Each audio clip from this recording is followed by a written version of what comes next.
Barbara Kruger was born on January 26, 1945 in New Jersey. She went to Syracuse University for 1 year, then dropped out because her father passed away. In 1965, she attended Parsons School of Design in New York, studying art and design.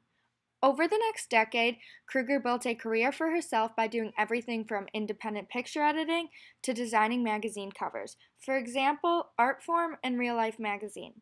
In the late 1960s, she fell in love with poetry and attended every lecture about writing she could. Soon enough, her hard work paid off, and Kruger worked at Code Nast Publications as their head designer. In 1969, Kruger also started developing her own works, inspired by Magdalena Abkanovsky's show at the Museum of Modern Art. Kruger's massive hangings were composed of yarn, beads, sequins, feathers, and ribbons, and as a whole presented a unique representation of feminism. Later in 1976, Kruger had a change of interest and stopped making these and denounced them as meaningless. Looking for a new start, she moved to California to teach at the University of California. While she was there, she became inspired by the writings of Walter Benjamin and Ronald Barthes. She started producing art again, gaining fame through a series of provocative pictures. However, Kruger was reluctant to share her art due to the fact that many galleries, especially those in New York, were unreceptive to independent and alternative female artists, but she persevered in part by the support of groups such as the Public Art Fund. In the early 80s, after gaining recognition for her photography, Kruger decided to diverge from standard photography alone and started to incorporate words with her pictures. She called this practice, which she continues today, collages. Now, Kruger is classified as a conceptual artist and collagist and is best known for her silkscreen prints. Kruger often develops black and white photographs overlaid with stark white words in either the Futura Bold or Helvetia Ultra Condensed fonts. These captions often include pronouns such as you, your, I, we, and they, and evoke critiques on cultural constructions of power, identity, and sexuality. These words directly address the audience, thus forcing them to engage with the artwork, which is marked contrast from the generalized messages of the media. Now on to the first artwork. Kruger created the photographic silkscreen vinyl artwork I Shop, Therefore I Am in 1987 to criticize our materialistic society. The phrase I shop, therefore I am derives from René Descartes' philosophy I think, therefore I am, which means that as long as a person is thinking, they are living a meaningful life. But Kruger changed the phrase's meaning by substituting the word shop for the word think. This calls attention to the mass consumerism dominating the decade as I shop, therefore I am, implies that a person is defined by their assets and not by who they actually are. The statement makes the viewer look deeper into themselves and rethink materialism by challenging the idea of their perception of consumption. The structure and the color of the artwork attracts the viewer to look directly at the phrase. In order to convey her message even further, the artwork was printed on shopping bags, t-shirts, and other products of consumption to emphasize the irony of the contrasting messages between the piece of art and that which it is printed on. Next, Kruger created her iconic artwork, Your Body is a Battleground, in 1989 for the Women's March in Washington after anti-abortion laws began to challenge Roe v. Wade. Kruger distributed her work as a flyer during the march to send a very powerful message to persuade women to fight for the defense of abortion laws and examine the issue of gender inequality. The background of her art is a photo of a white woman's face with classically beautiful features split vertically into symmetrical halves with the positive and negative of the black and white image. Red words dividing the face declare your body is a battleground. With this image, Kruger critiques the stereotypical symmetry that is applied to female beauty used by media and advertising.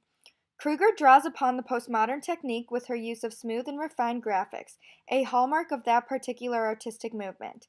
By working within the popular artistic style of the time period, Kruger enabled viewers to connect it back with the events transpiring around them.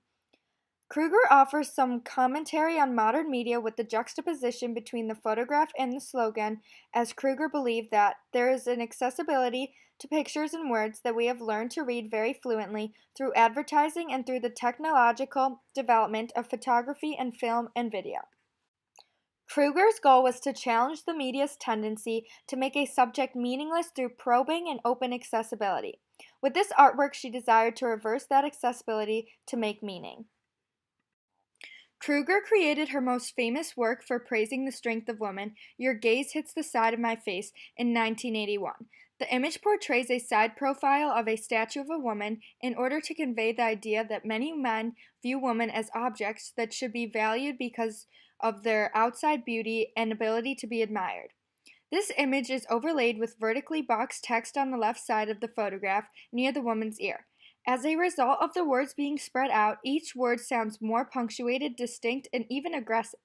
If the words were formatted side by side, they would lose their aggressive impact and thus have a softer influence on the viewer's perception.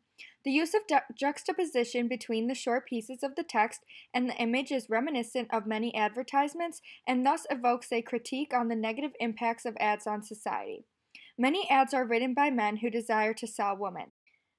Because of this gender difference, the more aggressive male approach to sales differs from a woman's more gentle style and can be seen in many ads with the short, repeated barrages of the words.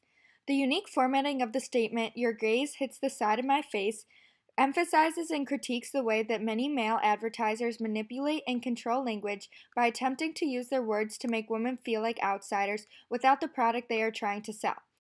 Although the words are reminiscent of the masculine control of advertising, the intent face of the woman in the photo serves to emphasize the fact that women are determined to not be reduced by this demeaning practice as they were before.